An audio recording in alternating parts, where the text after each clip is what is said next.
시청자 여러분 안녕하십니까? 먼저 이 시간 주요 뉴스부터 전합니다. 지난 22일 실종됐던 경기 성남시 분당의 고등학교 3학년생 김희성 군이 실종 일주일 만인 오늘 오전 숨진 채 발견됐습니다. 대법원이 지난해 4.15 총선이 조작됐다며 민경욱 전 미래통합당 의원이 낸 선거 무효 소송을 심리하기 위해 재검표에 나섰습니다. 기상청이 다음 달 2일부터 제주를 시작으로 장마철에 접어들 것으로 예상했습니다.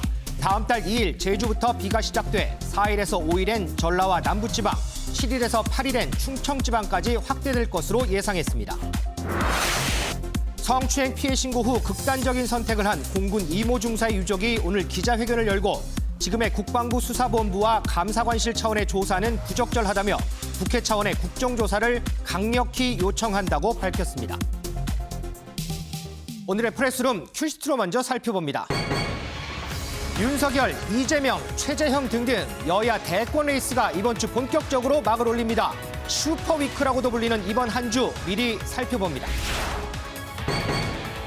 돌아온 맏아들, 그의 입에 많은 관심이 쏠립니다. 이동석 기자의 백브리핑에서 홍준표 의원의 입을 조명해 보겠습니다. 코로나19 확진자가 다시 확산하는 영국에서 주무장관인 보건장관이 사임을 했습니다. 중차대한 시기에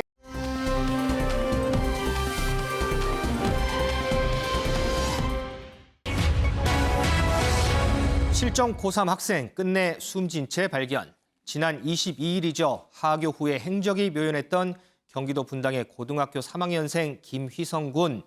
일주일 동안 김 군을 찾기 위한 대대적인 수색이 계속돼 왔었죠. 그런데 김은미 기자, 오전에 참으로 안타까운 소식이 전해졌어요. 네, 맞습니다. 이 키가 180cm, 그러니까 외형상으로는 어른이나 정말 다를 바가 없는 이 고3 학생, 다 큰 고3 학생이 하굣길에 사라져서 다들 걱정 속에 좀 돌아오길 바랬었는데 네. 오늘 새벽 6시 33분쯤 이 숨진 채 발견이 됐습니다. 아. 이 발견된 장소 인근 야산의 산책로였었는데요. 이 특수 수색견이 발견을 했습니다. 이 발견 당시에 실종 당시에 입고 있었던 교복을 그대로 입고 있었다고 하는데요. 경찰이 말하기를 이 외관상 이 몸에 상처가 없고 또 다른 여러 정황을 봤었을 때 타살로 의심할 만한 단서는 딱히 발견되지 않았다라고 밝혔습니다. 이번 사건 좀 시간 순으로 좀 다시 한번 정리를 해보면 말씀하신 것처럼 지난 22일 오후 4시 40분쯤 이 하굣길에 실종이 됐었습니다. 근데 가족이 이튿날인 23일 새벽에 이 경찰에 실종 신고를 하면서 이 수색에 들어갔었는데요. 이 당장 어제도 경찰은 이 기동대 3개 중대 한 180여 명을 투입을 해서 수색견 드론까지 투입해서 이 대대적인 수색에 나섰었습니다. 이 김군이 마지막으로 모습을 드러냈었던 게 이 한 버스 정류장으로 이제 알려졌는데 이 버스 정류장 이후에 이제 동선이 전혀 잡히지가 않았었거든요.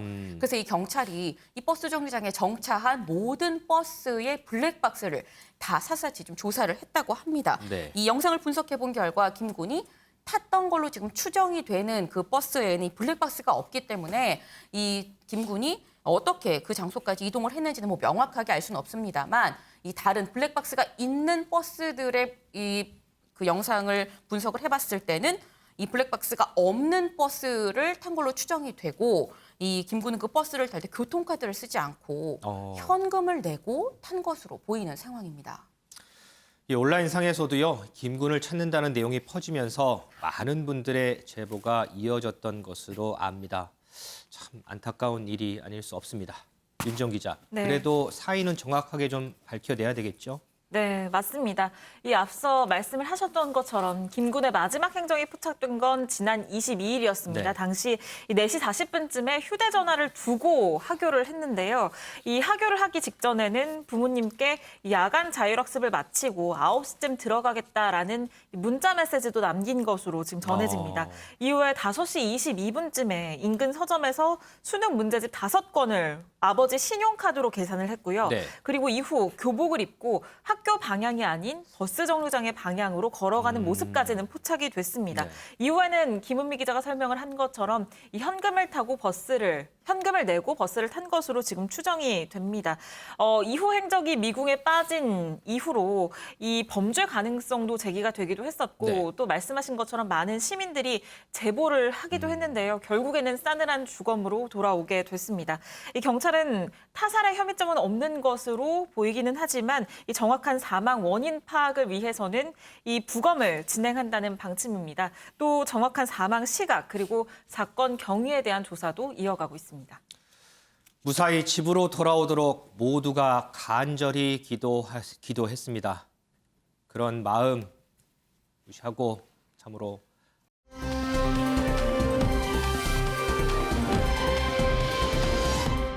자, 먼저 수척해져서 가슴이 아프다. 이동석 기자. 김정은 위원장이 이번 얘기의 주인공인가 보죠? 네, 맞습니다. 바로 김정은 국무위원장의 얘기입니다. 김정은 국무위원장 지난 22일이었죠. 국무위원회 연주단 공연을 감상했었는데요. 이 공연을 어떻게 봤냐는 질문에 북한 주민이 이렇게 대답했다고 합니다. 함께 영상으로 만나보시죠. 이번에 그 편집물 노래 두 가지 다 편집물 나왔는데 진짜 이건 새롭다. 우리 사람들이 제일 그저 가슴 아파한 거는 나부터도 경의하는 청소동께서 수척가진 모습 봤을 때 우리 인민들은 제일 가슴 아팠다는 거. 모든 사람들이 다 말합니다. 눈물이 저절로 나온다고. 네, 수척해진 모습을 볼 때 가슴이 아팠다. 눈물이 저절로 나온다. 북한 주민의 한 말인데요. 네. 김정은 국무위원장의 공연 행보. 사실 29일 만에 그러니까 공개 행보였습니다. 네. 그만큼 북한 주민들도 김정은 위원장의 모습을 상당히 기다려왔다 이렇게 추측되는데요. 수척해진 모습을 본 북한 주민들의 안타까운 마음이 북한 방송을 통해 전해지면서요.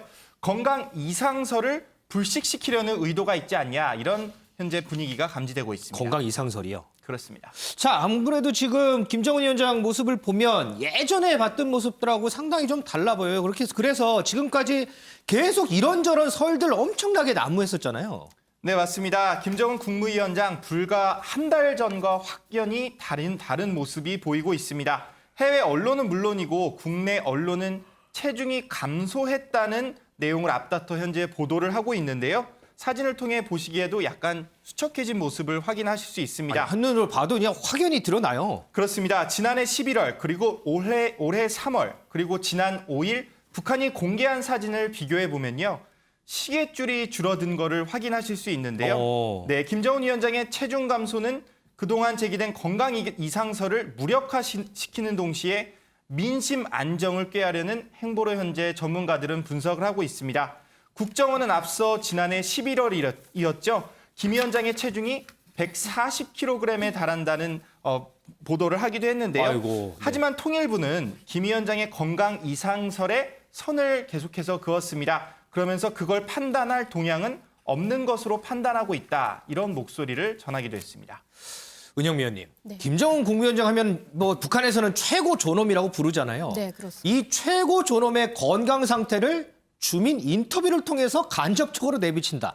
이 상당히 이례적인 일 아닌가요? 그렇죠. 북한에서는 주민들이 최고 존엄, 한마디로 최고 지도자의 외모 평가라든가 건강 이런 거를 공개적으로 얘기하는 거를 금지를 하고 있습니다. 그렇죠, 네. 만약에 하게 된다면 지도부 허락을 맡아서 인터뷰라든가 공개석상에서 얘기를 해야 되는데 저기 보니까 이제 조선중앙TV 네. 방송 같아요. 인터뷰를 하는데 주민이 굉장히 뭐 수척해진 모습에 마음이 아프다 뭐 이렇게 얘기를 하는데 이렇게 얘기를 할 때는 이것도 다 검열을 거치지 않겠습니까? 북한 조선중앙TV라는 게. 그렇겠죠. 그러니까 이 인터뷰 자체는 허락뿐만 아니라 아예 북한 당국의 의도하에 만들어진 인터뷰가 아닌가 저는 그렇게 생각을 합니다. 어쩔 수 없이 이제 김정은 위원장의 동정을 보도를 하다 보면은 공식성상에서 얼굴을 드러낼 텐데 네. 이렇게 팔목을 들지 않아도 얼굴 턱선만 봐도 살이 굉장히 많이 빠졌다. 그런 얼굴 것 같아요. 사이즈가 굉장히 작아 보이잖아요. 예, 그런 것만 봐도 살이 빠졌다라는 걸 알 수 있을 텐데 만약에 전혀 당국에서 그런 언급을 안 한다. 그러면 어떤 김정은 위원장의 건강에 이상이 있는 거 아니냐 이런 루머가 확산될 수 있거든요. 주민들한테도 그래서, 이제 루머가 확산되는군요. 그래서 아예 언급을 안 하기 말하기보다는 오히려 만들어진 인터뷰를 통해서 살이 빠졌다라는 거를 이제 공개적으로 인터뷰를 함으로써 그런 건강 이상설을 선제적으로 좀 차단하기 위한 게 아닌가 이런 생각이 들고요. 네.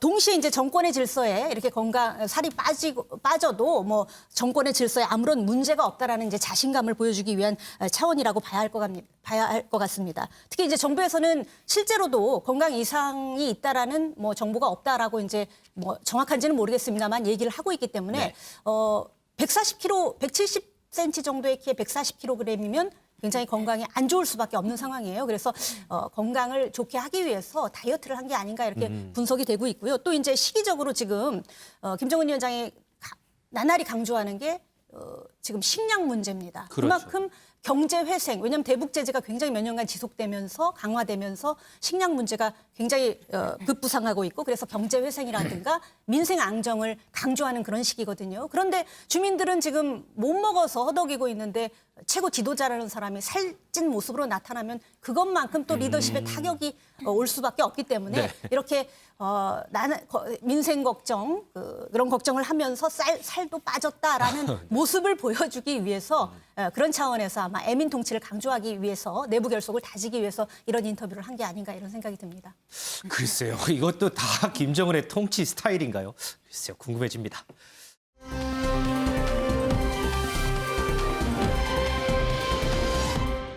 불륜 키스의 사퇴. 김은미 기자. 네. 무슨 게 잡지 표지 같은데 이게 무슨 얘기예요? 네, 바로 영국 보건장관의 얘기입니다. 이 영국의 보건장관이 앞서서 보신 그 사진처럼 그대로 이 본인 사무실에서 애정 행각을 하다가 딱 걸렸습니다. 아이고. 네, 이 빼도 박도 못하게 정말 CCTV로 딱 찍힌 건데요. CCTV에 찍혔어요? 네, 지금 어휴. 보시는 바로 저 영상입니다. 네. 지금 보시면 이 사무실에 장관이랑 장관 보좌관이 있는데 누가 볼까 싶으니까 사무실 문을 열고 밖을 확인을 하죠. 네. 그 사람이 없으니까 지금 보시는 것처럼 애정 행각을 나누는 이 전 과정이 다 찍혔습니다. 아이고. 이 모습 지난 25일에 영국의 한 매체가 기사화하면서 이 논란이 됐는데 이 보건장관이면은 코로나19 대응 이 사령탑이라고 볼 수가 있습니다. 그렇죠. 네. 근데 저 당시에 영국이 뭐라 그랬었냐면 집 밖에서 가족이 아닌 다른 사람이랑 포옹해서는 안 된다. 심지어 연인 관계라고 해도 스킨십에 조심해라라고 얘기를 했었습니다. 그때 그 얘기 잠깐 같이 들어보고 오실까요? It just means that people need to be careful, right? People need to be sensible, and if you're in a relationship that is well established, you know that's what that it like means. 6 months? What it means is not people realizing that When you've had dinner? by coming into close contact with people Twice? in other households, then that is how the virus spreads. 이 연인 관계라고 할지라도 다른 데서 사는 이 파트너랑 이 직접적으로 접촉하면 안 된다라고 얘기를 하고 있습니다. 그 얘기를 하는 바로 그 사람이 지금 영상으로 보시는 저 애정 행각을 벌이고 있는 같은 동일 인물, 영국의 보건 장관인 건데요. 아, 네. 이 연인 관계도 스킨십에 조심하라고 하더니 본인이 심지어 일하는 사무실에서 이 보좌관이랑 같이 애정 행각을 하는 이 거리두기를 전혀 개념치 않는 그런 모습이 국민적인 공분이 상당히 지금 거센 상황입니다. 저기가 일하는 사무실이에요? 네, 맞습니다. 이 최초의 CCTV 영상이 기사화된 직후에 근데 이 보건장관 뭐라고 했냐면 거리두기 규정을 위반해서 실망을 드렸다. 정말 죄송하다라고 얘기를 하면서도 코로나19 대응에 힘쓰겠다라고 얘기를 하면서 사퇴할 의사가 전혀 없다는 걸 분명히 했었거든요. 그런데 이 논란이 너무 거세지다 보니까 이 기사가 나온 지 하루 만에 존슨 총리한테 사퇴 의사를 표명을 했습니다. 그런데 이제 사무실에서 이제 저런 애정 행각이 이루어지고 이런 잡지에도 이게 났단 말이에요? 네. 단도직입적으로 부적절한 관계인 건가요? 네, 맞습니다. 이 두 사람 심지어 불륜 관계입니다. 아, 그래요? 이 서로 각각 다른 배우자가 있고 이제 각각 아이가 3명씩이나 있는 정말 완전히 다른 가정이었었는데요. 이 두 사람이 서로 알게 된 건 이 대학 동기였습니다. 아. 옥스퍼드 대에서 이 철학, 정치학 등등 이 과정을 같이 들은 같은 학번 동기인 건데 교내 방송국 활동도 같이 했다고 해요. 그러니까 굉장히 좀 친한 사이였던 것 같긴 합니다. 다만 두 사람의 불륜이 언제부터 시작이 됐는지는 뭐 명확하게 알려지진 않았습니다만 일단 이 보건장관이 저 여성을 보좌관으로 기용을 하게 된 거는 작년 3월쯤이었다고 합니다. 근데 이거는 처음엔 무급 고문으로 임명을 했었다가 6개월이 지나서 이 1년에 한 15번 정도만 출근을 하면 이 우리나라 돈으로 한 연봉 2,300만 원 정도를 받는 이런 자리에 이제 올린 건데 그때도 사실 이 논란이 있었거든요. 그래요? 근데 그럼에도 불구하고 강행을 했는데 이번에 이 CCTV 영상까지 터지게 된 겁니다.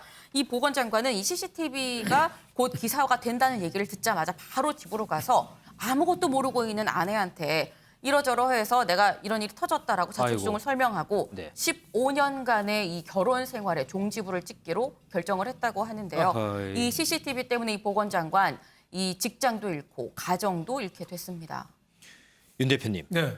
보건장관이 애초에 사회적 거리 두기를 위반해서 사과를 했다라고 하는데 지금 김은미 기자 설명 들어보니까 이 사과의 번지수가 잘못된 것 같은데요. 그렇죠. 처음에는 뭐 그냥 사과하고 자리는 유지하려고 그랬죠. 네. 예, 보리스 총리도 계속 하라고 했고 했는데 영국 국민들의 굉장히 화가 난 거예요.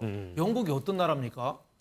노블리스 오블리제라고 네. 국가 위기 때는 지도자들이 앞장서는 나라거든요. 2차 대전 때 지도자들 왕족들이 희생을 많이 당한 그런 나라잖아요. 네. 근데 이번에 코로나 방역 지금 거의 지금도 확진자가 한 2만 명 정도 나오는데 계속 지금 또 늘고 있더라고요. 그걸 코로나를 진두지휘할 보건장관이 그 방역 지침을 어겼잖아요. 네. 그러니까 영국 사람들이 다른 때 같으면 사생활 문제 갖고 이렇게까지는 안 했을 거예요. 아, 그래요? 그렇죠. 그래서 비교적 사생활에 좀 관대하거든요. 오. 이렇게 안 하는데 이번에 한 거는 노블리스 오블리제 지도자가 네가 어떻게 그걸 방역 지침을 스스로 어길 수가 있느냐. 그 지난 17일 날 그 완화가 됐는데 그 17일 날 이전에는 가족이라도 네. 부모 자식이라도 같은 집에 안 살면 포옹을 못 하게까지 돼 있었어요. 그리고 또 그 행국 장관이 나와서 그 절대 이성 간에도 그 함부로 포옹하지 말라고 방송에서도 얘기했거든요. 근데 본인이 나서서 어긴 거예요. 그러니까 영국 국민들이 거기에 대해서 이해를 못한 거죠. 그 또 하나는 공과 사가 뒤죽박죽된 거죠. 네. 예, 사무실에서 코로나 진두지휘할 장관이 자기 사무실에서 일과 시간에 저런 불륜 행동을 하니까 국민들이 볼 때는 이건 아니다 한 거죠. 그래서 그 코로나 희생자 단체에서도 회의만 하면 가만 안 있겠다고 들고 일어나고 네. 영국 국민들이 굉장히 많이 화를 낸 게 아마 그 지도자로서 책임을 오히려 방기하고 그걸 솔선수범해서 해야 되는데 그걸 어기고 그걸 위반했다. 거기에 대한 분노 아닌가 싶습니다. 글쎄요. 제가 영국 사람이라면 이 지도자의 이 사생활 문제 때문에 더 화가 나지 않을까 싶기도 합니다.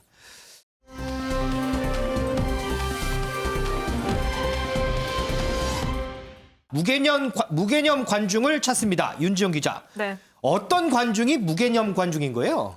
네, 저 관중이 있었던 곳 바로 지난 26일 프랑스 서부에서 열린 세계적인 자전거 대회 현장이었는데요. 네. 영상 보면 설명드릴게요. 저 관중입니다. 지금 오. 팻말을 저 자전거 선수들이 이렇게 경기를 하고 있는 저 도로까지 네. 이렇게 침범을 해서 들고 있는 모습이 보이시죠? 아이고. 네. 그런데 저게 이 선두권의 선수가 저 팻말에 걸려서 넘어지면서 그 뒤에 있는 선수들이 연쇄적으로 마치 도미노가 쓰러지는 것처럼 저렇게 추돌을 하는 그런 모습이 포착이 된 겁니다. 아, 저 팻말이 없었으면 그냥 지나가는 건데 팻말에 걸려서 넘어졌군요. 네, 맞습니다. 저 여성 관중 팻말에 들고 있던 저 문구 할머니 할아버지 힘내세요라는 멘트였다고 하는데요. 어허. 이 아무래도 저게 지금 3주 정도 하는 굉장히 큰 자전거 대회거든요. 맞아요, 네네. 네, 3주 동안 프랑스 전역을 일주하는 대회인데 지금 저 날이 대회 첫날이었습니다. 아이고. 이 첫날에 이 경기 결승점을 47km 앞둔 지점이었는데 아무래도 이 TV에 나오기 위해서 좀 튀는 저런 돌출 행동을 한 것 아닌가 싶기도 한데. 시선도 보니까 이 카메라를 딱 향하고 있네요. 네, 맞습니다. 그런데 이 여성 때문에 이렇게 뒤에 있는 선수들이 모두 다 쓰러지는 저런 대형 사고가 나게 된 건데요. 아이고. 저 사건으로 인해서 지금 20여 명의 선수들이 부상을 입었고요. 오. 이 심지어는 관중 가운데 일부도 부상을 입었다고 합니다. 지금 부상을 입은 선수들인데요. 아이고, 이 네. 일부는 굉장히 크게 다쳐서 지금 굉장히 크게 다친 걸로 보이시죠? 이 경기를 포기해야 하는 상황에까지 아하. 이르렀다고 합니다. 저게 지금 3월부터 굉장히 오랜 기간 대회를 준비해서 나온 선수들인데 그러겠죠. 이 경기를 다 완주할 수도 없게 된 거죠. 그런데 이 팻말을 들고 나섰던 이 여성 관중은 저 사고 직후에 바로 도망을 쳤다고 하는데요. 아, 없어졌어요? 네, 그래서 지금 현재 신원도 파악이 되지 않고 있습니다. 이 대회 주최 측은 이 소수의 사람들이 대회를 망치지 않도록 하기 위해서 이런 부적절한 행동을 벌인 여성을 찾아서 고소할 것이라는 입장을 현재 밝힌 상황입니다. 저 대회가 이제 뚜르드 프랑스라고요. 저 대회에 참석하기 위해서 윤석열 설명대로 상당히 오랜 기간 준비를 합니다. 그런데 그렇게 참석을 했는데 저런 무개념 관중 때문에 저렇게 아수라장이 되면서 대회까지 포기해야 되는 이 선수들의 심정은 어떨까? 참으로 좀 안타까운 상황인 것 같습니다.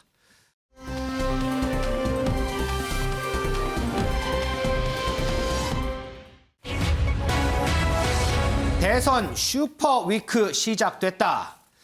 자, 이번 주부터 여야의 대선전 본격적으로 시작이 됩니다. 언론에서는 이번 한 주를 이른바 슈퍼위크다 이렇게 부르는데요. 어떤 일정이 있는지 한번 먼저 살펴보시죠. 자, 먼저 한 주를 시작하는 오늘입니다. 최재형 감사원장의 사퇴가 있었습니다. 자, 그리고 내일 화요일 날은요. 이미 공지가 됐었죠. 윤석열 전 검찰총장의 대권 출마 선언이 있고요. 이어서 바로 홍준표 의원의 기전 발표에도 있다고 합니다. 자, 그리고 모레입니다. 30일 수요일 날은 황교안 전 대표가 있네요. 이 출마 채비를 갖추는 건가요? 황교안 전 대표의 출판 기념회도 예정이 돼 있습니다. 그리고 달이 바뀌는 7월 1일 목요일입니다. 여권의 대권 여론조사 1위 이재명 경기지사가 본격적으로 대권 도전을 선언을 하는 날입니다. 그리고 김두관 의원도 함께 대권 출마가 예정이 돼 있습니다. 하나하나 좀 살펴보도록 하겠습니다. 자, 먼저 이동석 기자. 오늘 오전에 깜짝 소식이 전해졌어요. 최재형 감사원장 사의 표명을 했는데 혹시 대권 출마 얘기는 있었나요? 네, 대권 출마에 대해서는 묵묵부답이었습니다. 그래요? 네, 이르면 오늘 사의를 표명할 것으로 예상됐던 최재형 감사원장이 드디어 결심을 한 모양새입니다. 더 이상 자리를 지키기는 어렵다는 입장을 낸 건데요. 오늘 오전 최재형 감사원장의 입장 발표 모습 영상을 통해 만나보시죠. 오늘 사퇴할 계획이 있으십니까? 저는 저희 거취에 관한 많은 논란이 있는 상황에서 감사원장직을 계속 수행하는 것이 적절하지 않다고 판단하여 오늘 대통령님께 사의를 표명하였습니다. 감사원장 임기를 끝까지 마치지 못한 점에 대해서는 송구스럽게 생각합니다. 감사원 가족 여러분께 깊이 감사드립니다. 대통령 대선 출마 의사가 있으십니까? 제가 지금 사임하는 이 자리에서 드릴 말씀은 아닌 것 같습니다. 차차 말씀드릴 기회가 있을 겁니다. 사퇴하시게 된 직접적인 계기가 있다면 어떤 게 있을까요?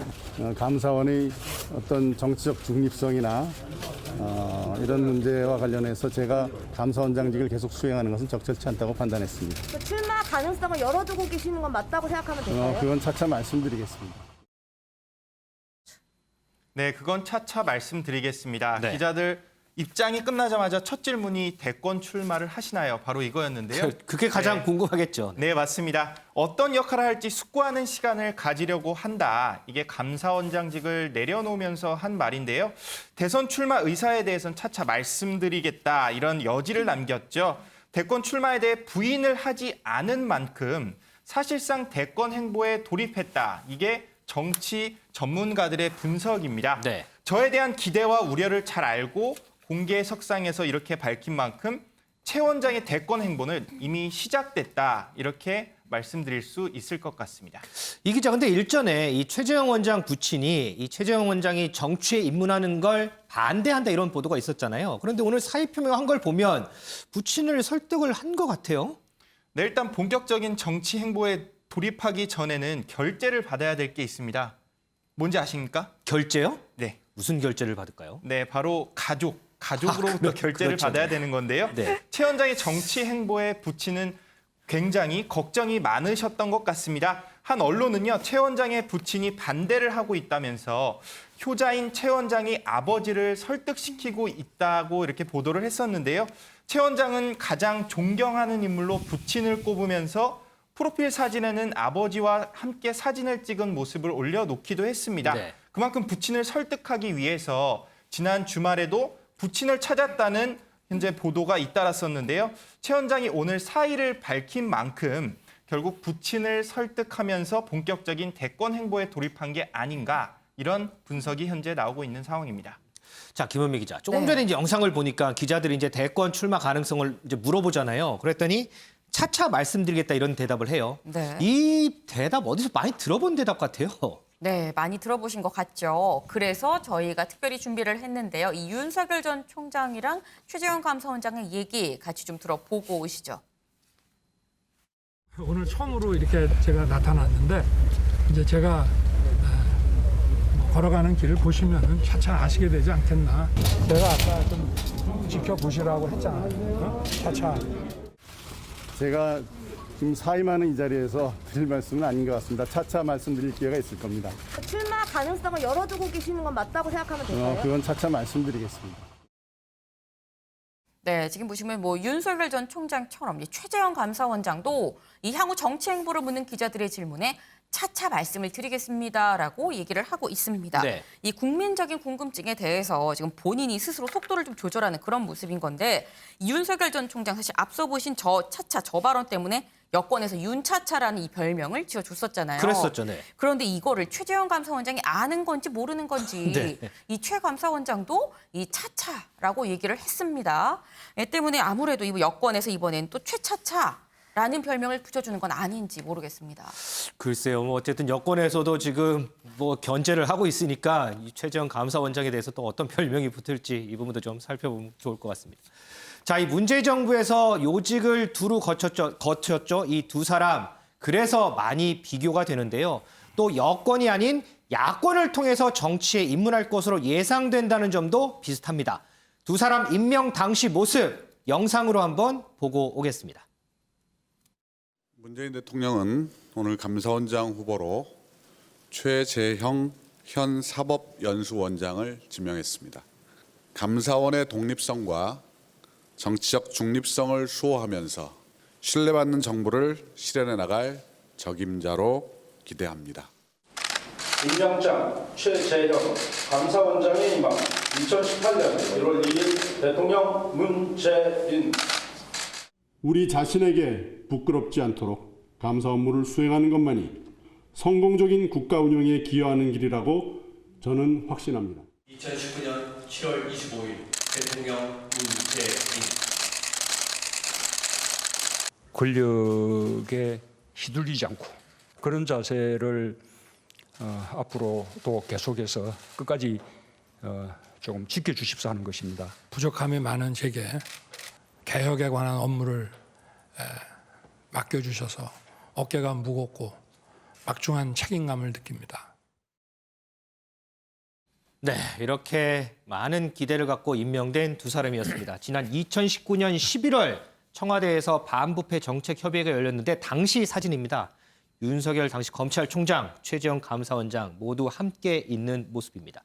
윤정 기자. 네. 어쨌든 이렇게 좀 많은 이제 초반에 관심을 받았는데 네. 어쨌든 이후에 여당 쪽에서 좀 등을 돌린 상황 아니겠어요? 네, 맞습니다. 이 최재형 감사원장 임명장 수여 당시에는 스스로를 엄격하게 관리해왔다. 그리고 또 윤석열 전 총장 임명 당시에는 권력에 휘둘리지 않는 검사다. 이 청와대는 굉장히 이 높이 치켜 세우는 모습을 보였습니다. 그랬죠. 하지만 이후에 이 정권에 모두 등을 돌리게 됐는데요.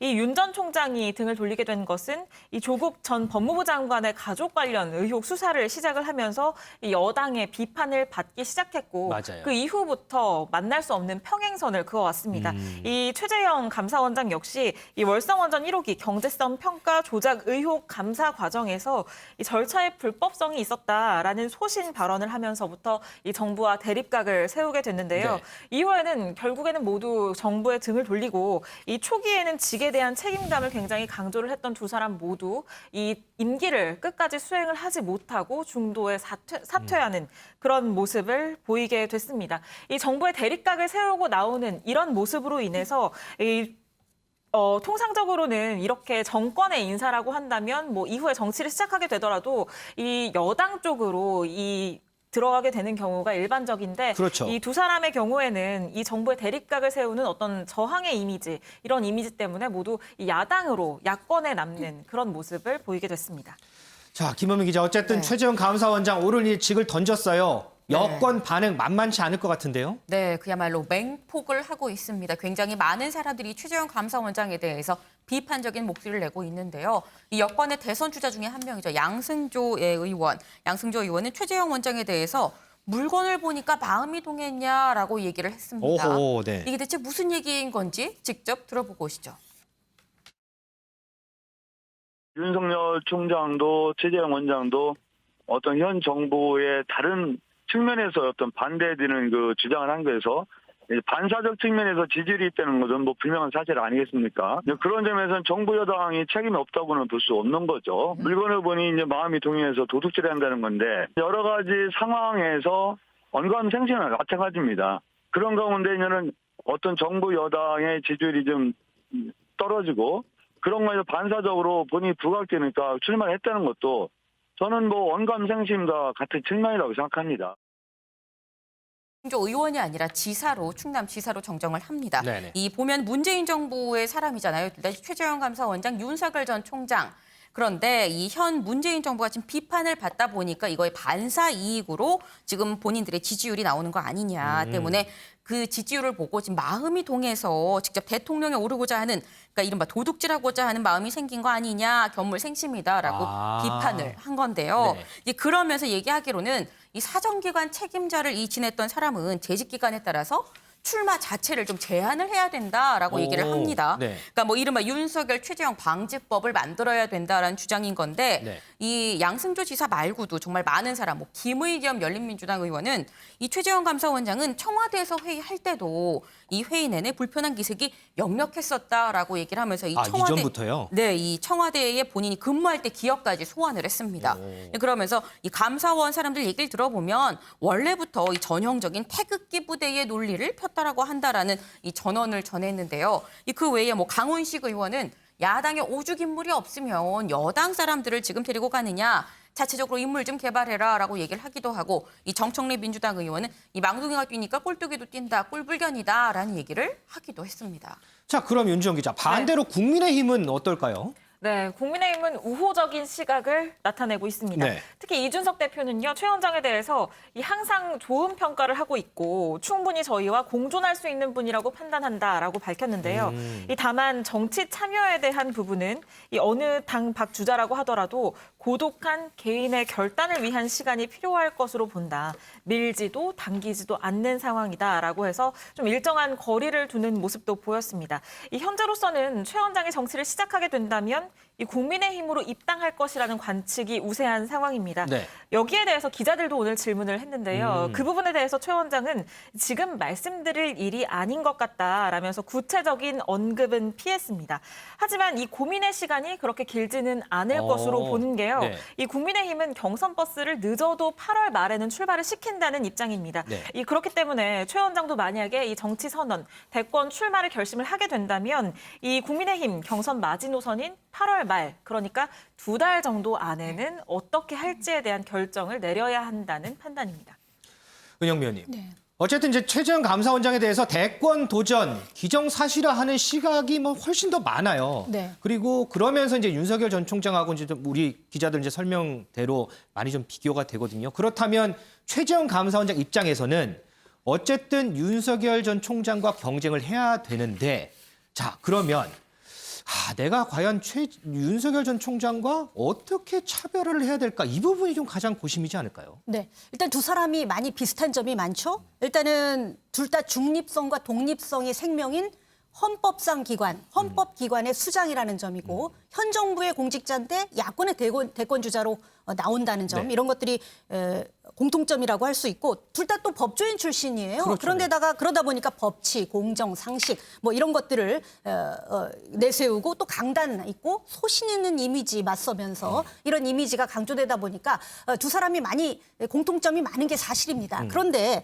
좀 다른 점이라면 윤 전 총장 같은 경우는 현 정부에 맞서서 살아있는 권력 수사를 하면서 사실은 사퇴 압박을 받았거든요. 핍박을 받고 또 이제 징계를 하면서 사퇴 압박을 받았기 때문에 윤 전 총장 스스로도 말하지만 국민이 소환해서 자신은 불려나왔다. 뭐 이런 식으로 명분을 대고 있는 반면에 네.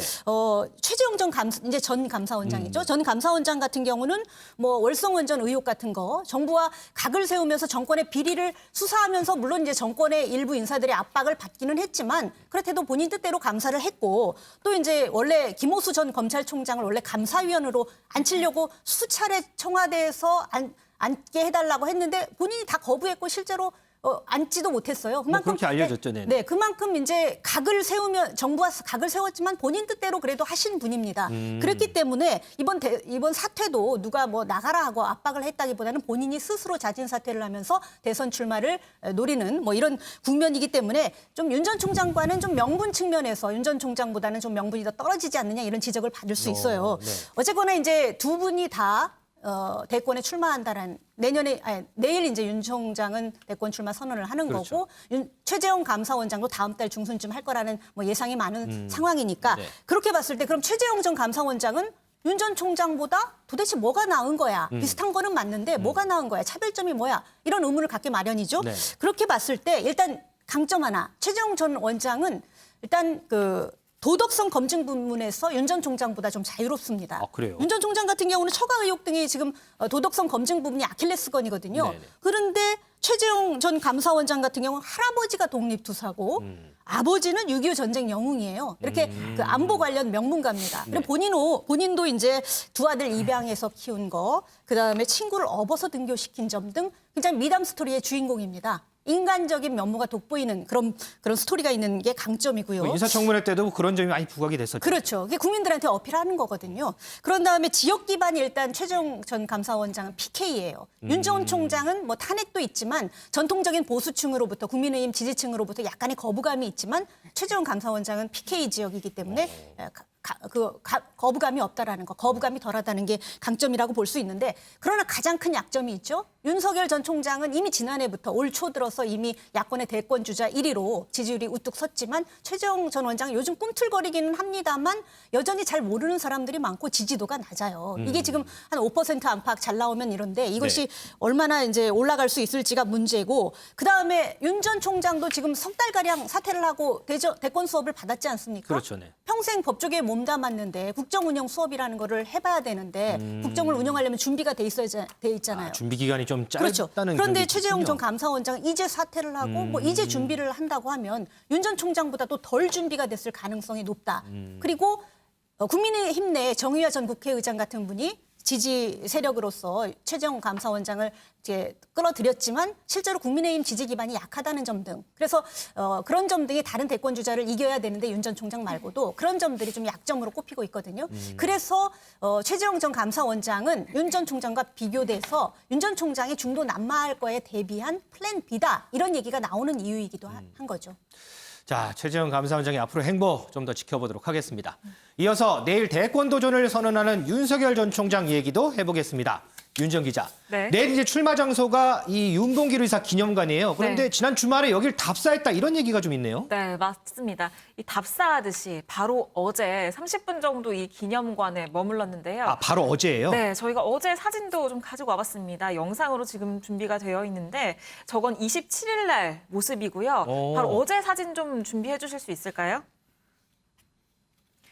네, 일행 한 병과 함께 윤봉길 기념관 주위를 30분 정도 둘러본 모습 바로 왼쪽에 보시는 저 사진인데요. 네. 이 취재진이 올 걸 알았는지 몰랐는지 네. 굉장히 편안한 차림이죠. 이 그러네요. 반팔티, 좀 늘어난 것 같은 반팔티에 조끼를 입고 또 선캡까지 착용을 하고 저렇게 등장을 했고요. 얼핏 보면은 윤석열 전 총장 맞나 싶을 정도예요? 네, 맞습니다. 바로 옆에는 참모진으로 보이는 일행인데 네. 보시면 왼쪽 가슴에 PCC 772라고 해서 이 천안함 한 번이 적혀 있는 티셔츠를 입은 모습도 볼 수 있습니다. 네. 저 같은 일행과 지난 27일 오후에도 반포 한강공원을 저렇게 산책하는 모습도 포착이 됐거든요.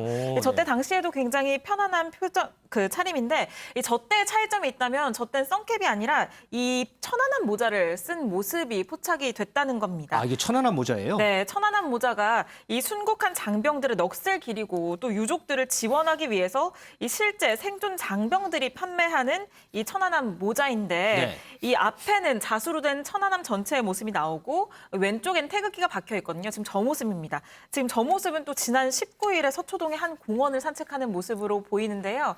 지금 이렇게 계속 일행들과 다니고 있는데 이 천안함을 의미하는 복장을 입은 이 일행 그리고 윤 전 총장도 이 천안함 모자를 쓰고 있어서 이 앞으로 어떻게 이렇게 정치 일정을 펴갈지 그런 부분들도 좀 이 복식에서도 보여준다고 볼 수 있겠네요. 일전에 천안함 생존장병도 만났잖아요. 뭐 그거하고 좀 같은 맥락인가 보죠. 네, 그렇게 볼 수 있을 것 같습니다. 자, 그런데 김은미 기자. 이 윤봉길 의사 기념관 대관하는 과정에서 뭔가 좀 잡음이 좀 있더라고요. 네, 맞습니다. 이 윤석열 전 총장 내일 오후 1시에 윤봉길 의사 기념관에서 대선 출마 선언을 한다라고 저희도 전 방송에서 전해드렸었는데 이 장소 윤봉길 의사 기념관을 빌리는 과정에서 꼼수를 쓴 거 아니냐라는 이런 의혹이 지금 일고 있습니다. 꼼수요? 네, 윤 전 총장이 이 대관 신청서의 행사 목적을 세미나 및 기자회견이라고 적었고 이 신청자도 윤 전 총장 본인 이름이 아니라 한 이벤트 업체를 내세워서 했다라는 거예요. 근데 여기에 대해서 이 한 언론 매체 보도에 따르면 윤봉길 기념관 측의 입장을 실었습니다. 이 윤봉길 기념관 측은 대선 출마 선언식은 정치적 목적의 행사이기 때문에 대관 허용 목적에 부합한다고 보기 어려운 측면이 있다. 그래서 내부적으로 좀 고민이 많다라고 얘기를 했는데 윤봉길 의사 기념관에서는 정치적 목적의 행사를 할 수는 없나 보죠. 네, 그래서 대관 규정을 한번 봤더니 대관 규정에는 독립운동 정신 함양, 그리고 국민의 보훈의식, 전통문화 창달, 기타 사회문화적 목적이라고 돼 있습니다. 그러니까 이 기념관 측에서는 여기에 부합한다고 보기 좀 어려워 보인다라는 이런 얘기입니다.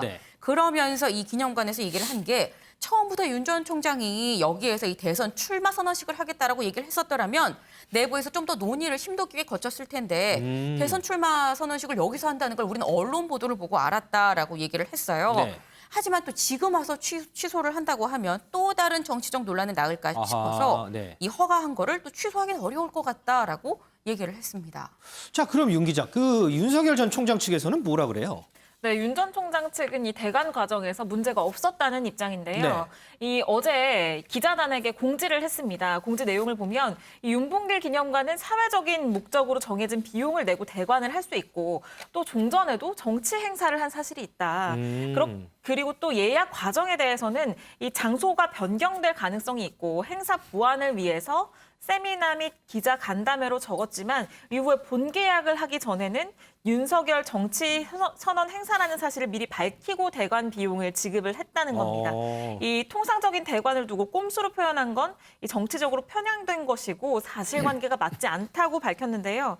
또 앞서서 이 30분 정도 산책을 한 것과 관련해서 이걸 많은 언론들이 이 미리 사전에 답사를 했다, 결의를 다졌다라는 내용으로 보도를 하기도 했는데 여기에 대해서도 입장을 냈습니다. 여기에 대해서는 윤봉길 기념관과 또 뒤쪽의 숲길이 윤 전 총장이 평소에 자주 산책하는 길이다. 그렇기 때문에 이 특별한 의미를 둔 방문은 아니라고 밝힌 건데요. 실제로 어제 방문을 했을 때에도 뭐 기념관 3층 내부로 들어간다든지 아니면 기념관의 관계자를 만난다든지 하는 일정은 없었고 그 주위에 이 공원 주변부만 이렇게 30분 정도 산책을 한 것으로 전해집니다. 저도 아까 초반에 답사라는 표현을 썼는데 답사가 아니고 산책이었군요. 하지만 답사로 볼 수도 있겠죠. 그렇죠. 자, 김은미 기자. 윤 전 총장 최근에 보니까 이제 처가 관련 의혹 관련해서 목소리가 상당히 좀 세지는 것 같아요. 네, 맞습니다. 최근 들어서 이 윤석열 전 총장의 이 처가 쪽이랑 관련한 각종 단독 기사들이 연이어서 지금 나오고 있습니다. 이 며칠 전엔 윤 전 총장 장모에선 주가 조작 의혹이 터져 나왔었고 여기에 대해서 이 장모 측이 이건 사실이 아니다. 이 사건 자체도 공소시효가 지났다라고 얘기를 하니까 이번에 나온 건 이 처가 의혹에 공소시효를 뚫을 단서를 찾았다라는 이런 보도가 또 있었습니다. 또 오늘만 해도 윤 전 총장 아내가 주가 조작으로 문제가 되는 이 유상증자에 참여했다는 보도도 또 이 단독 보도로 있었는데 윤 전 총장 측은 이런 건 모두 이 검찰에서 흘러나온 정보라고 일단 보고 있습니다. 윤 전 총장 측 이 사실과 법리에 맞지 않은 오보다라고 얘기를 하면서 이건 검언유착이 의심된다라고 반박했습니다. 더불어서 이 이른바 윤석열 엑스파일과 관련한 공방도 계속해서 벌어지고 있는 것 같습니다. 그 목소리 한번 듣고 오겠습니다. 저는 윤석열을 교체하고자 하는 최재형 후보를 띄우고자 하는 야권 내부의 권력 투쟁의 시작이다. 이렇게 비춰지지 않겠어요. 그래서 저것은 누가 작성했느냐 그건 저도 모르겠고요. 박근혜 정부 때 황교안 장관과 윤석열 간에 치열한 갈등이 있었잖아요. 그런 과정에서 작성되지 않았을까라는 추측도 있습니다. 저 같은 경우는 당대표가 된 게 5월 2일 날 됐는데 뭘 작성을 할 시간이 있겠어요. 그렇죠. 도둑이 제발 저린 격이죠. 근데 그 뭐 어떤 파일은 간에 홍준표 의원이 지적한 대로 당당하게 자기가 설명하면 되지 않겠어요. 이제 29일 날 출마하신다 그러니까 한번 들어보겠습니다. 옛날에 소위 그 정봉주 의원이 감옥 갔던 BBK 문서와 파일로 전달받았는데 그걸 작성한 팀은 박근혜 팀입니다. 그래서 박근혜 후보가 이명박 후보에게 지고 나서 정봉주 의원한테 직접 들었는데 저거 친박한테 받은 거야. 나한테 그러더라고요. 친박한테 받아갖고 감옥 간 아주 어이없는 사람입니다. 지금은 아직 후보가 결정되지 않은 상황이기 때문에 저는 짐작컨대 저것은 우리 쪽 관련된 당이나 혹은 정부 기관이 개입했다기보다는 윤석열 씨가 유력한 야권의 후보가 되는 것을 싫어하는 분들이 수집하고 정리하고 있는 게 아니냐. 나중에 이제 경쟁할 걸 대비해서 저는 그렇게 보여집니다. 윤 대표님, 이런 공세에 대해서 윤석열 전 총장 처음에는 무대응 입장 밝혔다가 이제 강경대응 쪽으로 갔어요. 그러면서 목소리도 이제 점점 커지는 것 같거든요. 자, 내일 이제 대권 출마 선언을 합니다. 그러면 앞으로 공세가 이제 더 세질 거 아니에요. 어떠세요? 윤석열 전 총장 이 공세 잘 막아낼 수 있을까요? 뭐 본인이 노력하기 나름이죠. 여태까지 이제 정치 참여 선언을 안 했잖아요. 네, 그렇죠. 그리고 의혹 제기도 구체적인 의혹이 나온 게 아니라 엑스파일이 있다더라, 누가 만다더라 이런 정도만 있었기 때문에 대응에 좀 한계가 있었어요. 근데 이제는 저는 내일부터는 적극적으로 공격적으로 대응해야 된다. 첫째. 네? 아니 가만히 있으면은 사실 인정하는 게 된다. 그래서 적극적으로 공격적으로 대응해야 된다. 두 번째는 저는 얘기하고 싶은 게 법으로 호소해야 되지만 법보다 더 중요한 게 우회 민심이라는 게 있다. 민심을 보고 대응해라. 세 번째는 절대 분노하거나 화나거나 적개심 가지지 말라. 냉정하게 대응해야 된다. 네. 특히 언론이 여러 가지 뭐 이번에 윤봉길 그 기념관, 그 꼼수 대관부터 여러 가지 많이 쓸 거예요. 근데 언론은 보이는 대로 쓰는 거거든요. 그러니까 거기에 냉정하게 객관적으로 대응해야 된다. 일이니까 집중적으로 여당이고 야당이고 집중 포화를 맞게 돼 있습니다. 네. 그러니까 그 사람에 충성하지 않는다 하면서 권력하고 정면 승부를 해서 지지율 1위까지 올라왔잖아요. 하지만은 약점이 있어요. 그게 무슨 약점이겠어요? 엑스파일이라는 식으로 처와 장모 본인 간에 여러 가지 루머가 많잖아요. 가족 관련해서 많죠. 그렇죠. 제일 큰 게 그거죠. 물론 검사 출신으로서 또 세상을 얼마나 아느냐 이게 또 약점으로 꼽히는데 네. 엑스파일로 지정된 거는 저는 예스냐 아니냐를 분명하게 대응해야지 제일 저는 반면교사로 삼아야 될 게 반기문 전 유엔 사무총장이라고 봅니다. 아, 그래요? 우왕좌왕하고 휩쓸리다가 제대로 된 언론의 대응을 잘 못했어요. 그러다가 20일 만에 사퇴했잖아요. 네. 윤석열 검찰총장 내일 대권 선언은 급류가 금류 폭포가 내려오는데 그 급류를 거꾸로 헤엄쳐서 올라갈 정도의 강인함과 오기, 정신무장 이거 아니면은 저는 대권 쉽게 저는 잡을 수 없다고 봅니다. 그래서 내일부터는 정말 이제는 정치인이다. 네. 여태까지는 검찰총장이고 국민들이 응원해줬어요. 권력하고 싸우니까 약자니까 응원해줬는데 네. 내일부터는 언론도 굉장히 냉정하게 보고 국민들도 자질이 있나 없나를 심판을 하고 검증하기 때문에 본인이 잘해야 된다 이렇게 생각이 듭니다. 네. 자, 이렇게 윤 전 총장에 대한 공세요. 여권뿐 아니라 야권에서도 계속되고 있습니다. 특히요. 친정인 국민의힘에 복당한 홍준표 의원의 공세가 거세지는 것 같은데요. 그런데 갑자기 이런 공세에 제동이 걸렸다고 합니다. 자, 무슨 얘기인지 이동석 기자와 백브리핑에서 알아보도록 하겠습니다.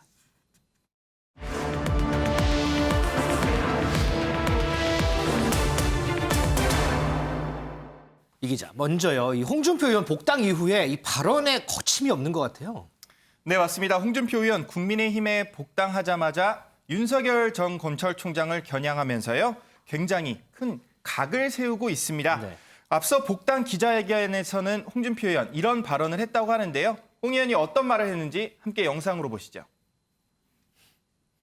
그분이 우리 당에 들어올지 안 올지도 확정되지 않았고 그분이 어떤 방식으로 출마를 할지 확정되지도 않았고 특정 후보만 당이 의무한다면 그게 공정 정성입니까? 그 변호사 몇이 데리고 그 돌파 안 돼요.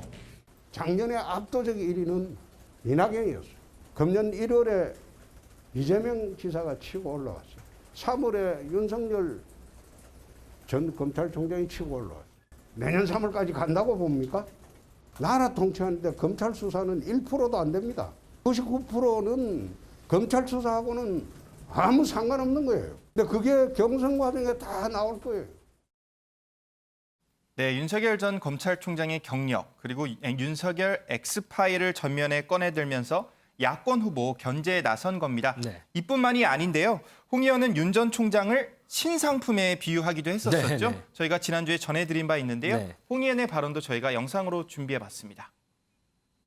인터넷 쇼핑몰에 주문할 때 신상품을 주로 찾죠. 근데 신상품을 찾아가 배송이 되면 집에서 직접 보고 흠집이 있으면 반품을 하잖아요. 배송이 돼가지고 직접 이래 확인을 해보니까 이거는 흠이 있어 안 되겠다. 그럼 반품을 하는 거예요. 반품될 가능성이 크다고 보시는 걸까요? 그거는 제가 말씀드리기 어렵죠. 아직 등판도 안 했으니까. 배송 주문도 안 했잖아요. 검찰총장이라는 자리는 법의 상징입니다. 법의 상징에 있었던 분이 등판도 하기 전에 20가지 정도의 비리 의혹이나 추문에 쌓여 있다는 것, 그 자체가 문제라는 겁니다. 네, 이처럼 홍준표 의원은 복당 이후에 대권 선점을 위한 거침없는 발언을 현재 쏟아내고 있습니다. 자, 시간을 조금 더 거슬러 올라가서요. 지난 대선에서도 홍준표 의원 발언 하나하나 상당히 관심이 많지 않았어요? 네, 맞습니다. 대표적인 사례를 소개해드리면요. 바로 세탁기와 관련된 발언이 있는데요. 세탁기요? 네, 지난 대선에 세탁기와 관련해 어떤 발언이 있었는지 과거 영상 함께 보시겠습니다. 대한민국을 세탁기에 넣고 돌리겠다 그러시는데 많은 국민들이 우리 홍 후보님도 세탁기에 들어가셔야 한다고 생각한다고. 세탁기 들어갔다 나왔습니다. 네, 홍 후보님 그 세탁기 갔다 오셨다고 하는데 그 세탁기가 고장난 세탁기 아닙니까 혹시? 세탁기가 삼성 세탁기입니다. 한 번 더 말씀드리는데요. 저는 세탁기 갔다 나왔습니다. 다시 들어갈 일이 없습니다. 네, 굉장히 삼성 세탁기가 관심을 불러일으켰었는데요. 네. 이 때문에 홍 의원은 당시 홍세탁기 이런 별명을 얻기도 그랬었어요? 했습니다.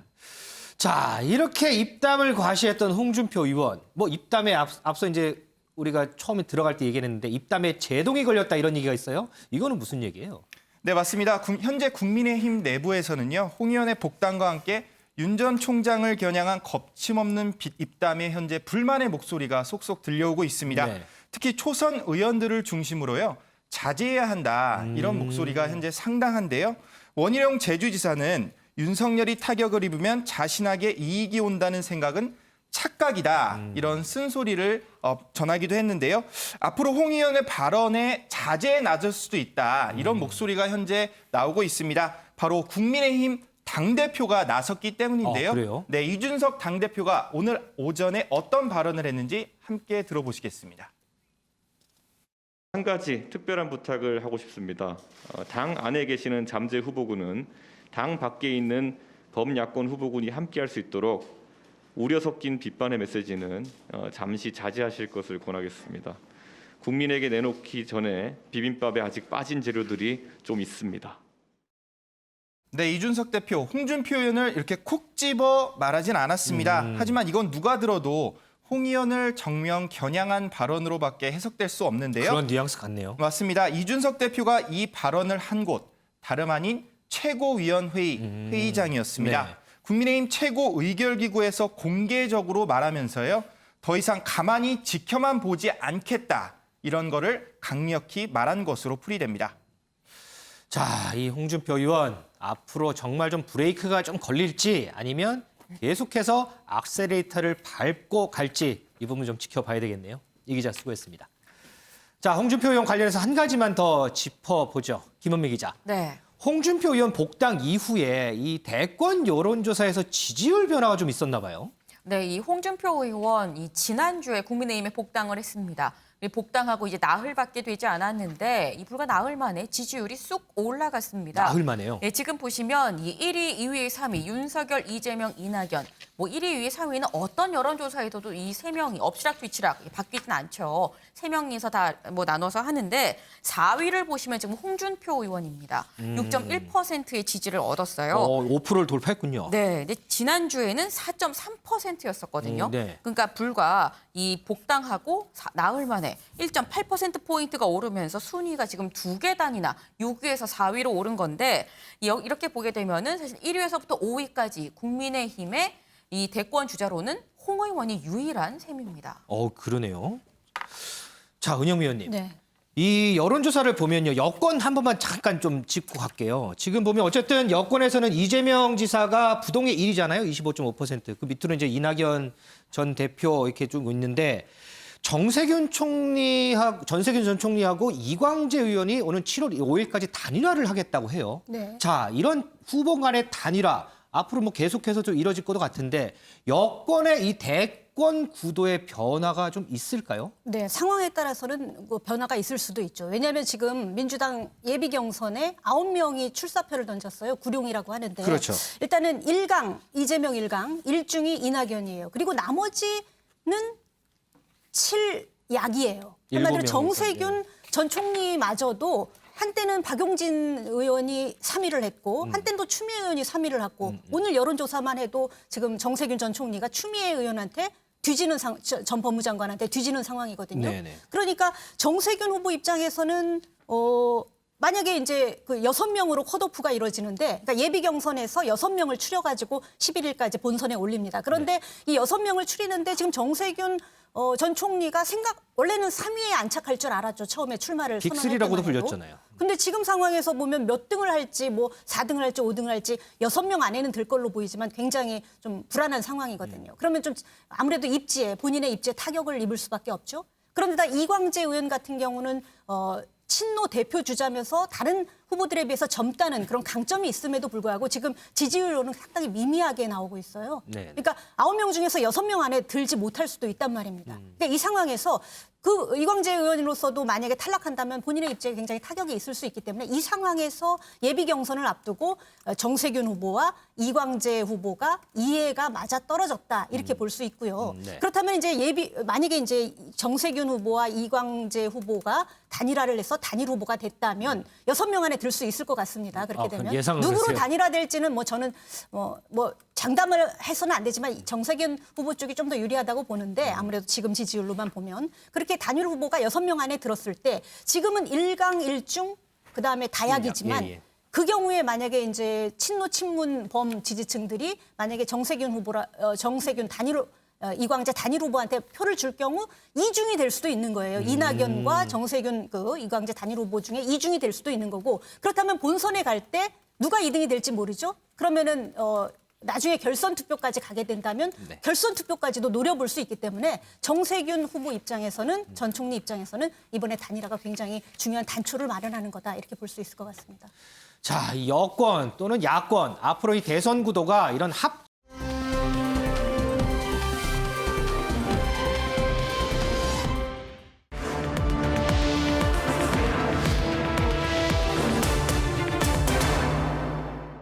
이 기자, 먼저요. 이 홍준표 의원 복당 이후에 이 발언에 거침이 없는 것 같아요.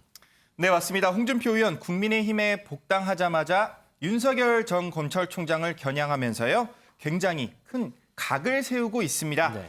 앞서 복당 기자회견에서는 홍준표 의원 이런 발언을 했다고 하는데요. 홍 의원이 어떤 말을 했는지 함께 영상으로 보시죠. 그분이 우리 당에 들어올지 안 올지도 확정되지 않았고 그분이 어떤 방식으로 출마를 할지 확정되지도 않았고 특정 후보만 당이 의무한다면 그게 공정한 경선입니까? 그 변호사 몇이 데리고 그 돌파 안 돼요. 작년에 압도적 1위는 이낙연이었어요. 금년 1월에 이재명 지사가 치고 올라왔어요. 3월에 윤석열 전 검찰총장이 치고 올라왔어요. 내년 3월까지 간다고 봅니까? 나라 통치하는데 검찰 수사는 1%도 안 됩니다. 99%는 검찰 수사하고는 아무 상관없는 거예요. 근데 그게 경선 과정에 다 나올 거예요.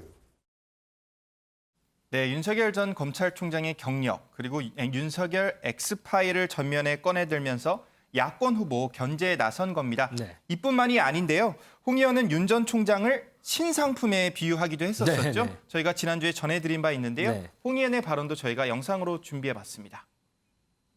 인터넷 쇼핑몰에 주문할 때 신상품을 주로 찾죠. 근데 신상품을 찾아가 배송이 되면 집에서 직접 보고 흠집이 있으면 반품을 하잖아요. 배송이 돼가지고 직접 이래 확인을 해보니까 이거는 흠이 있어 안 되겠다. 그럼 반품을 하는 거예요. 반품될 가능성이 크다고 보시는 걸까요? 그거는 제가 말씀드리기 어렵죠. 아직 등판도 안 했으니까. 배송 주문도 안 했잖아요. 검찰총장이라는 자리는 법의 상징입니다. 법의 상징에 있었던 분이 등판도 하기 전에 20가지 정도의 비리 의혹이나 추문에 쌓여 있다는 것, 그 자체가 문제라는 겁니다. 네, 이처럼 홍준표 의원은 복당 이후에 대권 선점을 위한 거침없는 발언을 현재 쏟아내고 있습니다. 자, 시간을 조금 더 거슬러 올라가서요. 지난 대선에서도 홍준표 의원 발언 하나하나 상당히 관심이 많지 않았어요? 네, 맞습니다. 대표적인 사례를 소개해드리면요. 바로 세탁기와 관련된 발언이 있는데요. 세탁기요? 네, 지난 대선에 세탁기와 관련해 어떤 발언이 있었는지 과거 영상 함께 보시겠습니다. 대한민국을 세탁기에 넣고 돌리겠다 그러시는데 많은 국민들이 우리 홍 후보님도 세탁기에 들어가셔야 한다고 생각한다고. 세탁기 들어갔다 나왔습니다. 네, 홍 후보님 그 세탁기 갔다 오셨다고 하는데 그 세탁기가 고장난 세탁기 아닙니까 혹시? 세탁기가 삼성 세탁기입니다. 한 번 더 말씀드리는데요. 저는 세탁기 갔다 나왔습니다. 다시 들어갈 일이 없습니다.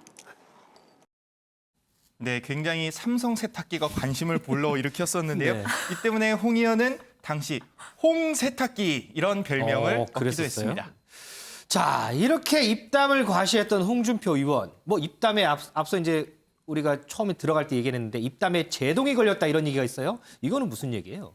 네, 맞습니다. 현재 국민의힘 내부에서는요. 홍 의원의 복당과 함께 윤 전 총장을 겨냥한 거침없는 입담에 현재 불만의 목소리가 속속 들려오고 있습니다. 네. 특히 초선 의원들을 중심으로요. 자제해야 한다 이런 목소리가 현재 상당한데요. 원희룡 제주지사는 윤석열이 타격을 입으면 자신에게 이익이 온다는 생각은 착각이다 이런 쓴소리를 전하기도 했는데요. 앞으로 홍 의원의 발언에 자제에 낮을 수도 있다 이런 목소리가 현재 나오고 있습니다. 바로 국민의힘 당대표가 나섰기 때문인데요. 그래요? 네, 이준석 당대표가 오늘 오전에 어떤 발언을 했는지 함께 들어보시겠습니다. 한 가지 특별한 부탁을 하고 싶습니다. 당 안에 계시는 잠재 후보군은 당 밖에 있는 범야권 후보군이 함께할 수 있도록 우려 섞인 비판의 메시지는 잠시 자제하실 것을 권하겠습니다. 국민에게 내놓기 전에 비빔밥에 아직 빠진 재료들이 좀 있습니다. 네, 이준석 대표, 홍준표 의원을 이렇게 콕 집어 말하진 않았습니다. 하지만 이건 누가 들어도 홍 의원을 정면 겨냥한 발언으로밖에 해석될 수 없는데요. 그런 뉘앙스 같네요. 맞습니다. 이준석 대표가 이 발언을 한 곳 다름 아닌 최고위원회의 회의장이었습니다. 네. 국민의힘 최고의결기구에서 공개적으로 말하면서요. 더 이상 가만히 지켜만 보지 않겠다. 이런 거를 강력히 말한 것으로 풀이됩니다. 자, 이 홍준표 의원 앞으로 정말 좀 브레이크가 좀 걸릴지 아니면 계속해서 악셀레이터를 밟고 갈지 이 부분 좀 지켜봐야 되겠네요. 이 기자 수고했습니다.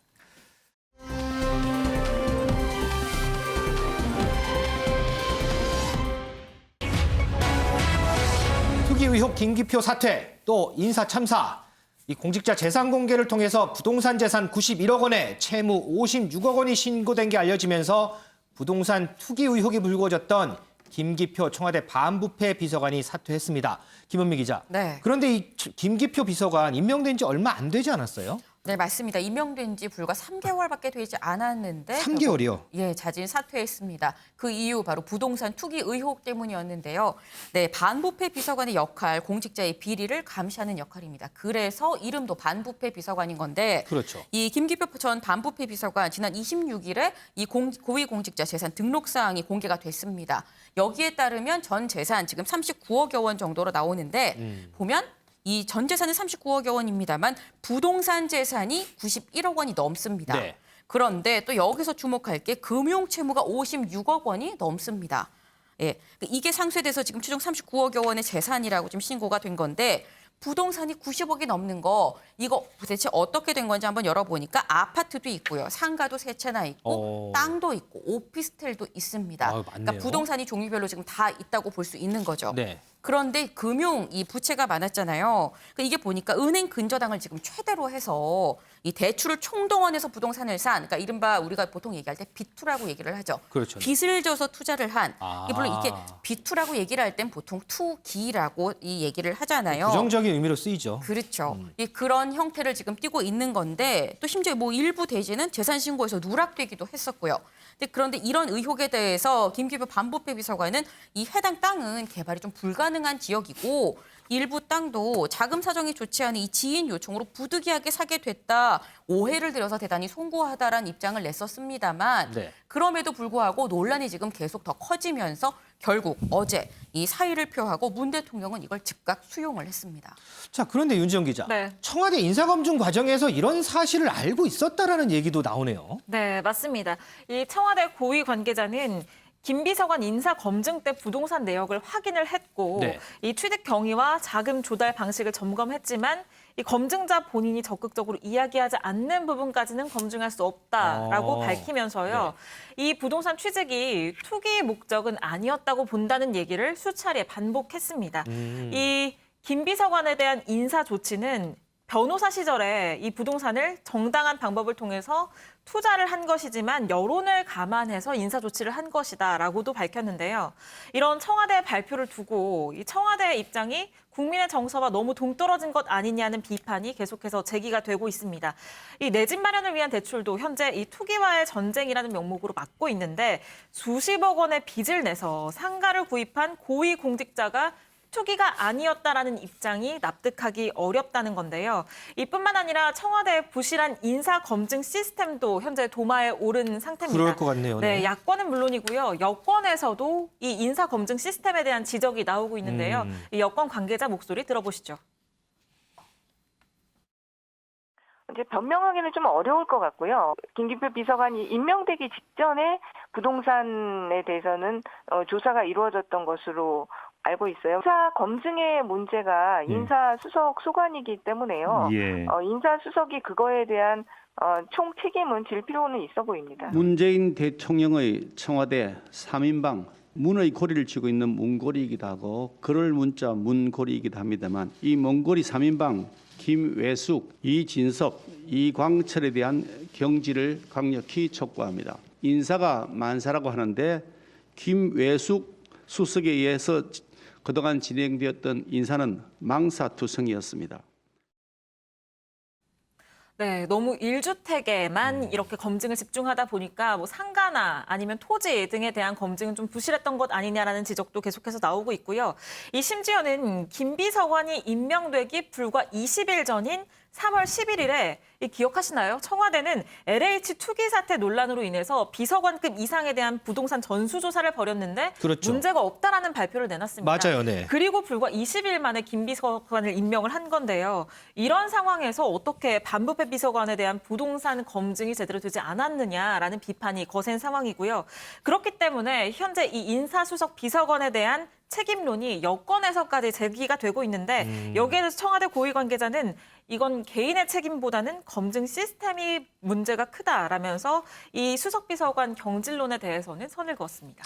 자, 이전에 보면요. 김의겸 전 청와대 그 대변인 문제도 있었고요. 김조원 전 민정수석 문제도 있었고요. 그리고 김상조 전 정책실장 문제도 있었고요. 잊을만 하면 터지는 이 청와대 참모진의 부동산 문제. 과연 이번 경우에 민심은 또 어떻게 반응할지 이 부분도 관심입니다.